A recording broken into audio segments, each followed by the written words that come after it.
How many of you have ever received unfair treatment? Jesus said it is impossible that no offenses should come. Do you have the right to be offended? Offense is a snare, a trap. An offense is the bait of Satan. The bait of Satan.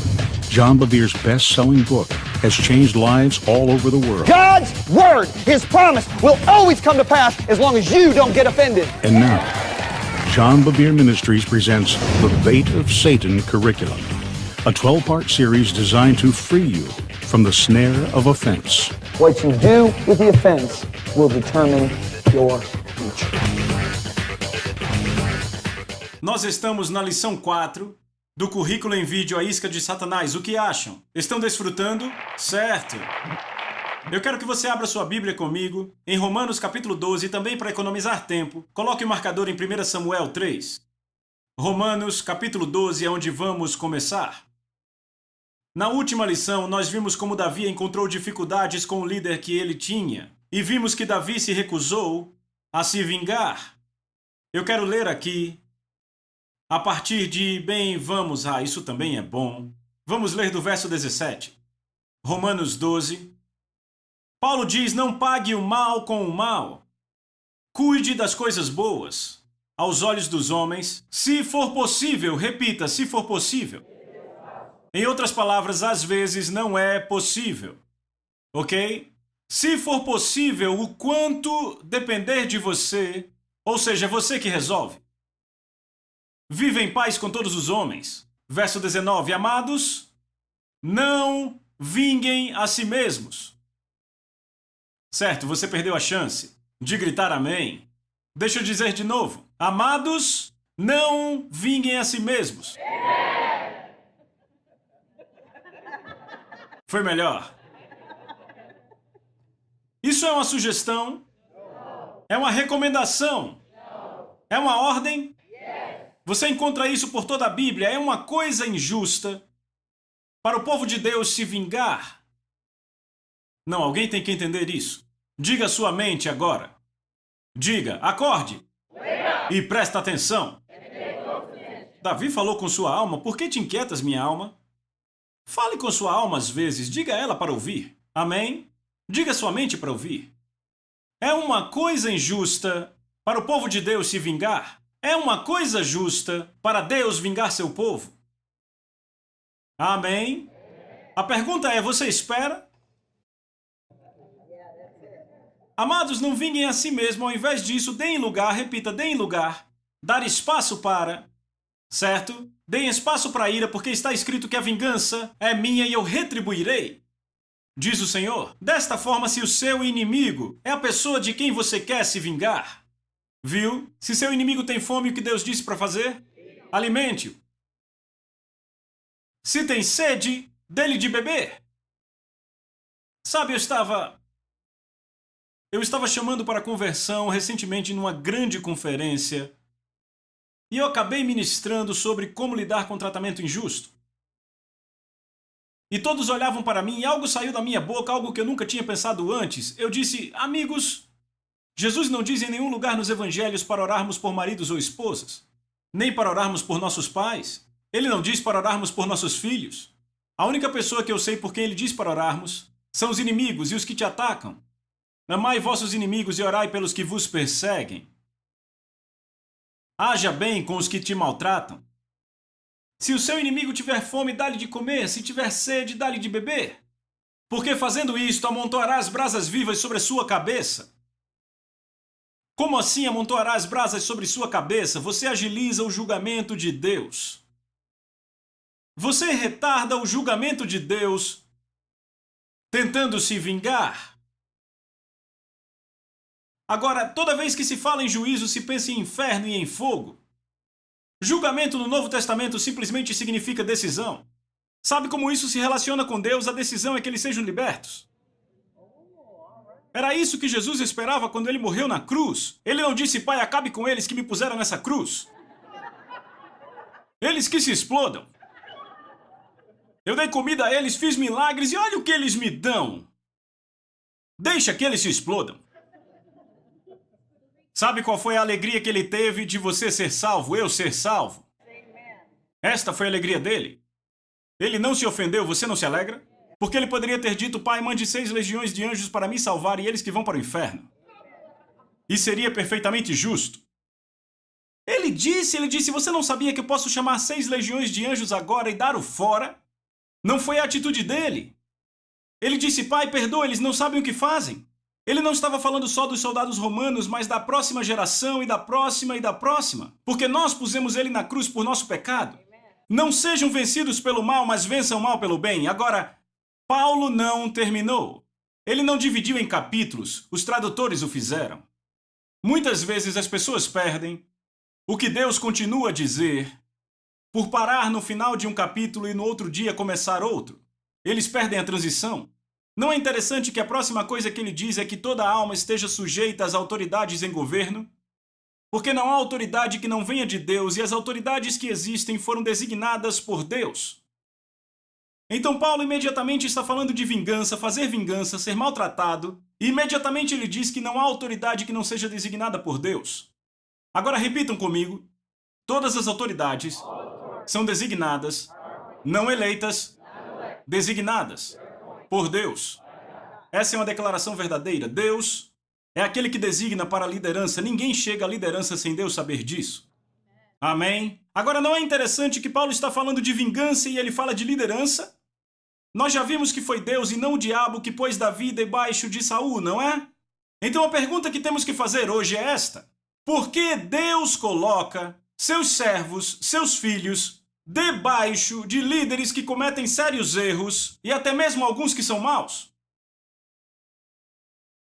Agora eu vou dar um cara que é um bom exemplo disso, Samuel. Quantos lembram de Samuel? Samuel, quando era criança, sua mãe o dedicou ao Senhor e o Senhor pôs isso no coração de sua mãe para fazê-lo. E ela o põe debaixo da liderança de Eli.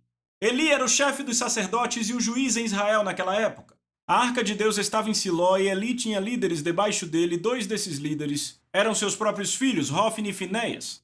Esses caras eram tão maus, tão terríveis, que Hofni e Finéias literalmente iam para a cama, cometendo adultério com mulheres que se reuniam na porta do tabernáculo. Não no portão, na porta. A porta levava ao lugar santo, o portão ao átrio exterior. Vejam como eram corruptos. Tomavam ofertas à força. Eli era gordo. Ele sabe quando a Bíblia descreve muitas vezes uma pessoa como gordo, quer dizer que ela é muito focada em si mesma. Entendem isso? Eli era tão fora do espírito, se você quiser dizer assim. Ana está orando e Eli diz, mulher, você está cheia de vinho, bêbada. Agora você pode imaginar se você vai a uma igreja, ok? E o pastor olha para você, enquanto você derrama seu coração para Deus e diz, você está cheia de vinho, você está bêbada. Imagine como muitas pessoas na América responderiam. Você chama a si mesmo de pastor? Eu vou embora. Eu vou para uma igreja onde eles reconhecem alguém que está orando e se entregando a Deus. E embora. Mas sabe o que me impressiona? Deus usa aquele sacerdote torto para responder a oração. Porque quando ele percebe que ele estava orando, ele diz que o Deus de Israel responda a tua petição. Depois de anos pedindo, agora a oração é respondida, porque um ano depois ela tem um bebezinho e seu nome é Samuel. E o que é mais impressionante, ela não se ofendeu porque ele a chamou de bêbada, porque ela leva Samuel para ficar debaixo dele. Então aí temos toda essa corrupção acontecendo. E Samuel vai crescendo, virando um homenzinho, e o que eu acho interessante é que ele não chama um comitê e diz, sabe o que mais? Ele está gordo, ele pega ofertas à força, seus filhos cometem adultério. Vamos convocar um comitê e tirar ele, vamos chamar um pastor que tema a Deus. Samuel não faz isso, sabe o que a Bíblia diz? Isso é impressionante. 1 Samuel capítulo 3. Veja o que a Bíblia diz aqui. Aqui. Verso 1, capítulo 3. Então o garoto Samuel ministrava ao Senhor diante, repita, diante de Eli. Em outras palavras, Samuel ministrava ao Senhor e era completamente submisso a Eli, ministrava diante de Eli. Ele era submisso à sua liderança. Agora, amigos, isso é extraordinário. Samuel não tomou ofensa por quê? Porque ele sabia que não cabia a ele julgar um líder de Deus. Não é nossa responsabilidade corrigir pais, é a responsabilidade dos pais corrigir os filhos. Mas o que me admira nas minhas viagens, e amigos, eu viajo muito pelo mundo em conferências, eu fico admirado com quão rapidamente hoje homens e mulheres deixam igrejas. É uma coisa impressionante, eles não gostam como a oferta é tirada, não gostam como cantam as canções, não gostam do que o pastor disse, não gostam de como o diácono os tratou, não gostam de como são tratados nos estacionamentos. Estão comigo? Para mim é algo impressionante como as pessoas hoje deixam as igrejas. Eu nasci de novo há anos atrás, e nos últimos 21 anos da minha vida, eu fui membro de 3 igrejas, e eu morei em 3 estados diferentes. Eu não entendo esse negócio de pular de uma igreja para outra e para outra. E eu vou dizer uma coisa, nessas igrejas onde Deus me pôs, eu tive tremendas oportunidades de ficar ofendido. E eu digo a vocês, olhando agora para trás, que a maioria dessas oportunidades de ficar ofendido não era um problema com meu líder. Era a minha imaturidade. Eu me lembro, quando eu trabalhava para o primeiro pastor para quem eu trabalhei, eu era seu assistente executivo. Eu achava que ele me tratava mal e que ele tomava decisões erradas. Um dia o Senhor falou comigo. E o Senhor disse, eu tenho uma pergunta para você. Toda vez que Deus diz que tem uma pergunta para você, a culpa é sua. Ok? Lembre-se sempre, toda vez que ouvir isso. Ele disse, quem pôs ele na liderança, eu ou você? Eu disse, você. Ele disse, certo. Ele disse, então eu vou mostrar coisas a ele que de propósito esconderei de você. Só para ver se você vai seguir ele como ele me segue. Não me entenda errado, a Bíblia diz claramente que se o líder diz para você pecar, não o siga. Mas essa é a única vez para não obedecê-lo. Mas mesmo que ele te diga para pecar, não peque, mas o honre e o respeite. Sadraque, Mesaque e Abidnego olharam para Nabucodonosor quando ele disse para se curvarem ao ídolo, disseram, Sua Majestade, não faremos isso. Não disseram, seu canalha, quem você pensa que é? Disseram, Sua Majestade, não faremos isso. Não obedeceram o comando para pecar, mas não o desrespeitaram. Você entende? Agora, pelas experiências que eu já passei, eu tive enormes oportunidades para me ofender e ir embora. E eu me lembro em uma dessas experiências, o Espírito de Deus falou comigo e disse, filho, esta foi a forma que eu estabeleci para os meus filhos deixarem uma igreja ou um ministério. Se encontra em Isaías 55, verso 12. Eu vou ler e depois você confere. Deus diz, pois você sairá com alegria e em paz será guiado. Vou ler de novo. Pois você sairá com alegria e em paz será guiado. Toda vez que Deus te diz para ir embora, você sai com alegria. Veja, pode ser caótico, você pode ter tido uma situação, talvez com o pastor, que fez algo com você e Deus disse, agora é hora de sair. Deixa eu dizer, entenda, toda vez que Deus expõe alguém que está em liderança, normalmente coincide com o momento que ele diz, é hora de ir embora. Deus, na verdade, protegerá o líder por muito tempo, tentando ministrar aquele líder e tirá-lo do pecado. E ele vai te proteger no meio disso, mas quando o pecado é exposto, ele diz, é hora de ir embora. Mesmo nessas situações, mesmo triste pelo que aconteceu, você ainda vai embora com paz em seu coração, sabendo que o Espírito Santo te mandou ir.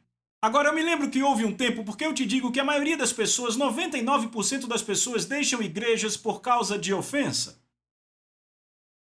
Muito poucas vezes, pessoas deixam ministérios sem estar ofendidas. E eu me lembro quando eu estava em uma das igrejas onde estive, chegou no momento em que ficou muito difícil.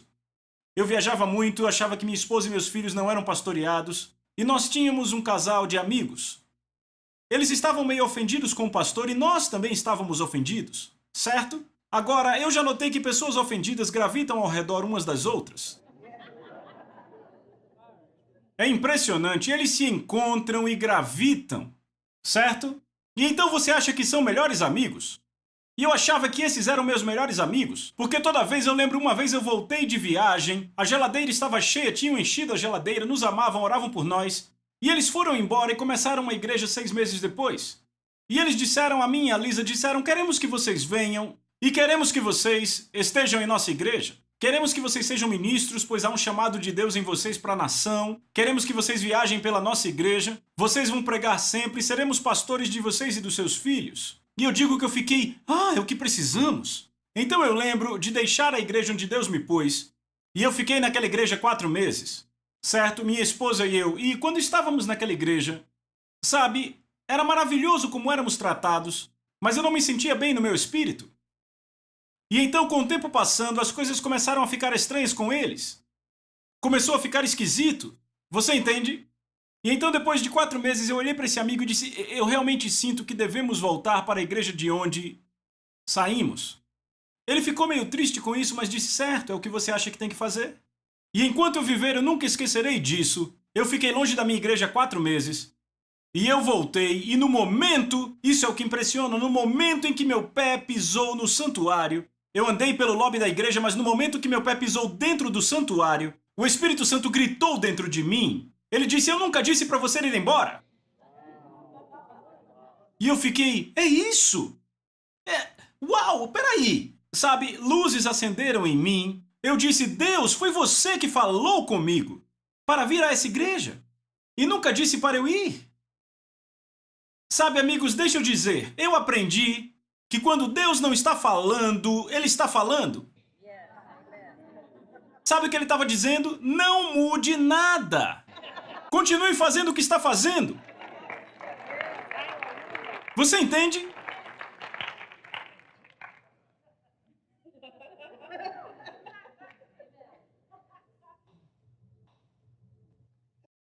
Vejam, eu tenho um anúncio para fazer essa manhã. E talvez seja uma grande revelação para alguns. Você não escolhe para qual igreja vai? Fico feliz que alguns entenderam. Posso dizer isso de novo? Você não escolhe para qual igreja vai? Obrigado pelos 3 améns, vamos tentar de novo. Você não escolhe para que igreja vai? Certo, agora entenderam. Sabe o que minha Bíblia diz? Ouça, o que minha Bíblia diz? 1 Coríntios 12, Deus colocou os membros no corpo como aprouve a Ele. Ela não diz, Deus deixa os membros irem aonde apraz a eles. Diz que Deus pôs os membros no corpo como aprouve a Ele. Há uma passagem fabulosa em Salmos 92. Vá comigo rápido.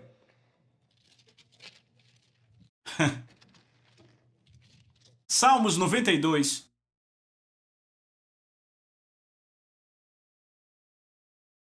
Você achou? Diga amém. Eu quero que vocês vejam isso. É muito bom. Salmos 92, verso 13. Aqueles que estão plantados, repita, plantados. Diga de novo. Aqueles que estão plantados. Rapaz, isso é bom. Na casa do Senhor florescerão nos átrios do nosso Deus. Os que estão plantados florescem, entendem a condição? Veja que ele não diz os que estão transplantados. O que acontece com uma árvore frutífera se você tira ela pelas raízes e a transplanta de 2 em 2 meses? Não, pense comigo, não pense. O sistema da raiz começa a atrofiar. Estão comigo? O sistema da raiz começa a atrofiar e no fim para de produzir fruto. E no final das contas, se você ficar transplantando, ele morre. Você sabe, escute, você sabe o que as árvores usam para aprofundar suas raízes? Árvores usam climas adversos para aprofundar suas raízes. Adversidades fazem as árvores aprofundar as raízes. Mas se o fazendeiro pudesse ouvir a árvore, se ela pudesse falar, a árvore diria, me tire daqui! Eu odeio isso! E se ele a transplantasse, o que aconteceria? Ele ia roubar dela a oportunidade de aprofundar as raízes. Por quê? Porque na seca ela tem que aprofundar para encontrar água. Eu tenho um amigo que vive numa área do país onde há uma seca severa. E de repente seu banheiro parou de funcionar. Então chamaram um encanador. E o encanador disse sim, como eu suspeitava. Uma raiz de uma árvore sentiu a umidade que vinha de um cano de PVC e entrou por ele. O que fez com que aquela árvore tivesse aquela tenacidade, a adversidade? Então o que ocorre é que as pessoas começam a correr de igreja para igreja, para igreja, para igreja. Porque a primeira vez que você for embora por causa de ofensa, a segunda vez será mais fácil, a terceira mais fácil. Por quê? Porque suas raízes atrofiaram. Ei, ouçam! Ouçam! Salmos capítulo 1, escreva aí, e Salmos 119 e 165, eu vou ler para você. Salmos 1, verso 1 e 2 diz: Bendito é o homem cujo deleite, eu estou pulando algumas partes aqui. Bendito é o homem cujo deleite está na lei do Senhor, a palavra de Deus, e na sua lei ele medita dia e noite.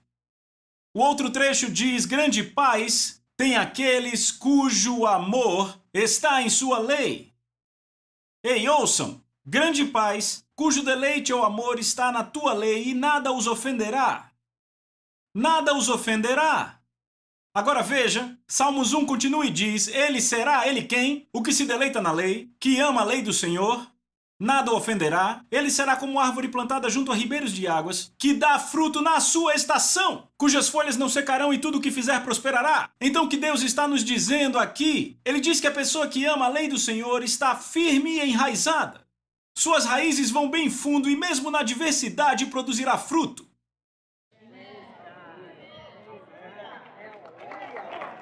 E sabe o que eu achei impressionante? Moramos na Flórida por 2 anos. Sabe o que eu descobri? Na Flórida, o suco das laranjas não fica doce até que fique frio. O clima tem que ser adverso. Então o suco fica doce. Se permitirmos que o Espírito Santo trabalhe em nossas vidas quando a adversidade vier, nos tornaremos mais doces em nosso fruto.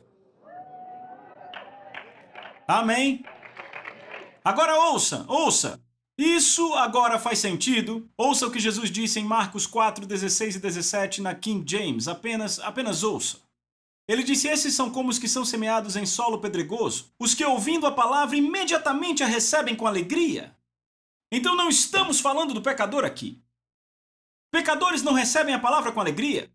São pessoas que vão no domingo de manhã, de noite, na terça de noite e dizem: Uau, o pastor é muito bom. Certo? Certo? Certo? Agora veja isso. Que imediatamente recebem a palavra com alegria e não tem raiz. Repita, não tem raiz. Pegaram? Não tem raízes em si mesmos, então perseveram por algum tempo. Depois, quando a aflição e perseguição se levantam, por causa da palavra, imediatamente eles se ofendem. Porque se ofendem, não têm raízes profundas. Quer ver árvores rasas? Basta ir depois de um furacão e verá todas as árvores rasas que tem na Flórida. Mas se quiser encontrar, sabe, eu me lembro, quando eu morava na Flórida, eu fui visitar um cipreste do tempo de Moisés. Tinha uma placa dizendo a idade dele. Era um cipreste de 4.000 anos. Sabe, um monte de furacão passou por ali e não o afetou porque ele tinha raízes. Agora, ouça. Quando você vai embora por causa de uma ofensa, ouça. Ouça com atenção. Porque isso vai explicar o que você tem visto no comportamento de muitos. Não estou falando de você hoje, ok? Certo? Prontos? Quando você vai embora por causa de uma ofensa, sua raiz atrofia. Então da próxima vez é mais fácil ir. E da próxima vez é mais fácil ainda. E da próxima vez é mais fácil ainda. Seja casamento ou ofensa, vai ficando cada vez mais fácil se você não lidar com a ofensa. Suas raízes vão atrofiando e sabe o que acontece no final?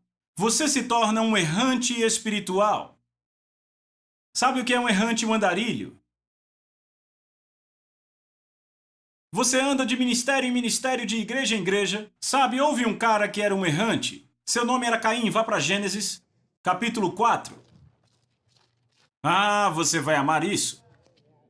Gênesis, capítulo 4. Agora, eu achei uma coisa fantástica aqui. Veja, por conhecer o resultado, toda vez que você pensa em Caim, você diz: Ah, Caim, esse cara era um pecador mau, ele representa tudo que há de mal por aí. Não. Leia com atenção. São os 2 filhos de Adão e Eva, e ambos estão diligentemente trabalhando para levar uma oferta ao Senhor. Sabe a novidade? As pessoas na prisão estão levando oferta ao Senhor agora. Ou estavam ontem, sábado à noite, ou hoje, domingo de manhã, trazendo ofertas. São 2 caras trabalhando diligentemente para levar uma oferta ao Senhor. De fato, se você olhar bem, Caim trabalhou mais.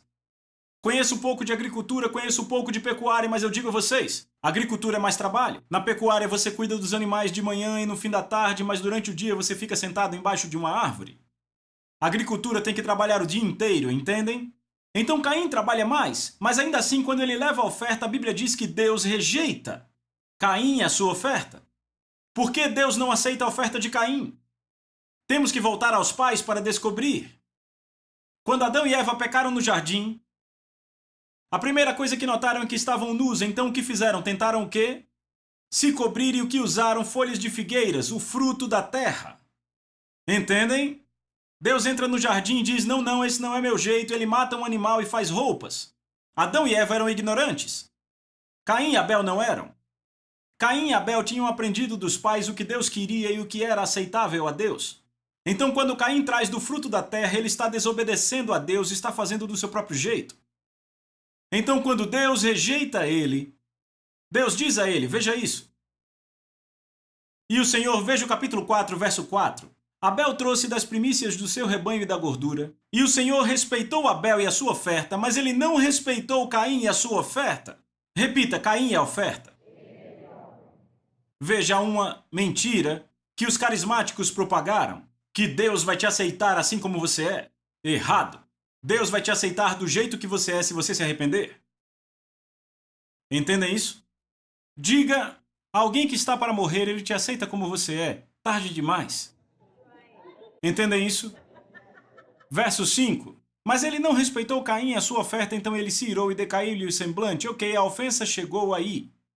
Certo? Vêem isso? Então o Senhor diz no versículo 7, ei Caim, se procederes bem, se me obedeceres, você não será aceito como seu irmão? Mas se não me obedecer, o pecado está à porta. Oh, então vemos que a ofensa é a porta para o pecado. Vêem isso? Agora veja isso. E o seu desejo será contra ti, mas a ti cumpre dominá-lo. E aí você já sabe, Caim não obedeceu. Certo? Sua ofensa se tornou em quê? Ira, e sua ira se tornou em traição, e sua traição se tornou em assassinato. Estão entendendo?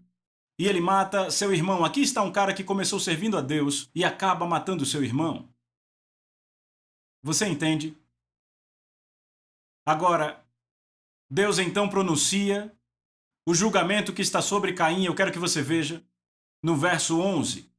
Deus diz, és agora maldito sobre a terra, cuja boca se abriu para receber de tuas mãos o sangue do teu irmão. Quando lavrares o solo, não te dará ele a sua força, serás um fugitivo e um errante sobre a terra.